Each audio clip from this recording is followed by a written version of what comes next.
Good morning, good afternoon, good evening to all of you as you're joining us for our devotional series called Good Enough.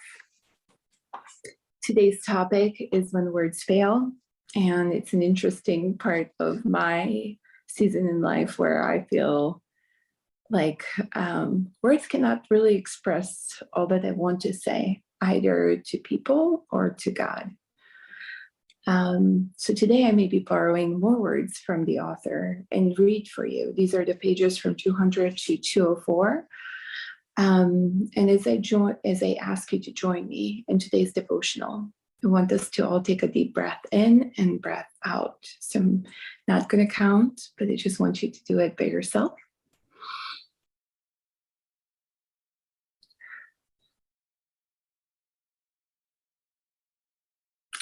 May all of the worries be exhaled from our body and clean air and clarity be inhaled.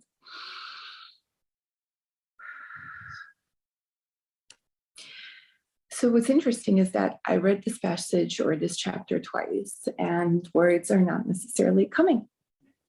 However, in listening for versus listening to, there's some wisdom, and this is what the author talks about the attitude of readiness without an agenda, an openness for what might come, of breathing into possibility of hearing and receiving something new.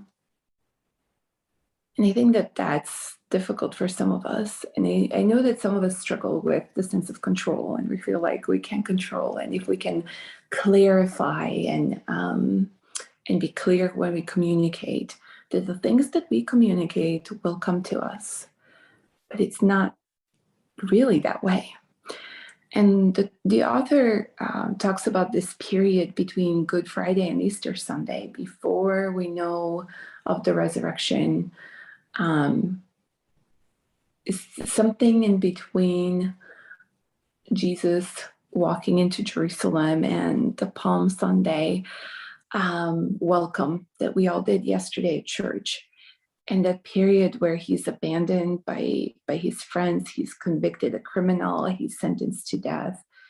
There's that period where I think we can feel lost, or at least that's how I feel. So it's interesting that sometimes it is in the silence that we hear God. It's not in the prayer, it's not in the words that we speak. It's in what is shown to us like a gift, as the author says. There's also something that I love, which is I love being in nature, and I love being at the beach. And I have a group of friends that they all talk about the importance of maybe like retiring by the beach, about the fact that there's something special about the water. And the author also talks about this, about loving the beach, about the fact that we can't really be busy there, that, we can't bring our laptops, sand will get between the keys. She testifies to that. And it seems like all of the nagging thoughts just go away. And I know for me, especially because most of the time, if I go to the beaches with my two little kids, I need to watch them. So I need to be fully present. And in that presence, I get an overwhelming sense of gratitude and awe of what God can do. That's quite powerful. So what I'm going to do is I'm actually going to ask you to take the good enough step today of perhaps walking through nature. It doesn't have to be the forest bathing that the author talks about walking through a forest and bathing all of your sounds and senses in the forest. It can be just walking through your neighborhood, which is what I'm going to do after I drop off my kids, but taking the time to do that. And I'm going to read the blessing from the book for you. It's about a page, and then hopefully you'll have enough quiet time to listen. A blessing for when you might not know what to pray or even want to. Blessed are you in the terrible, wonderful now, fumbling around for the right words. You need so much, and it seems impossible to say it all. Blessed are you for whom prayer feels hopeless, disappointing, futile.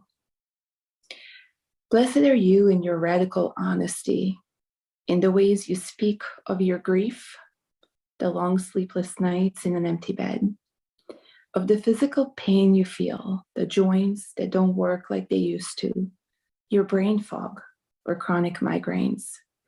Blessed are you who speak of your loneliness, the empty home or nest or womb, who have the audacity to ask for the miracles you need, the healing, or a new friend or a redeemed family. Blessed are you as you learn to trust.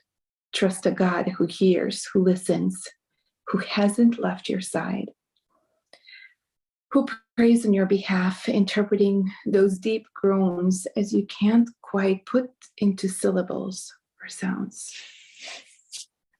Blessed are you as you settle into acceptance. Blessed are we who live here in the someday, but not yet. May God bless you all. Thank you for tuning in with us today. And we hope you take that good enough step of a short walk, perhaps in nature, perhaps wherever you can. God bless.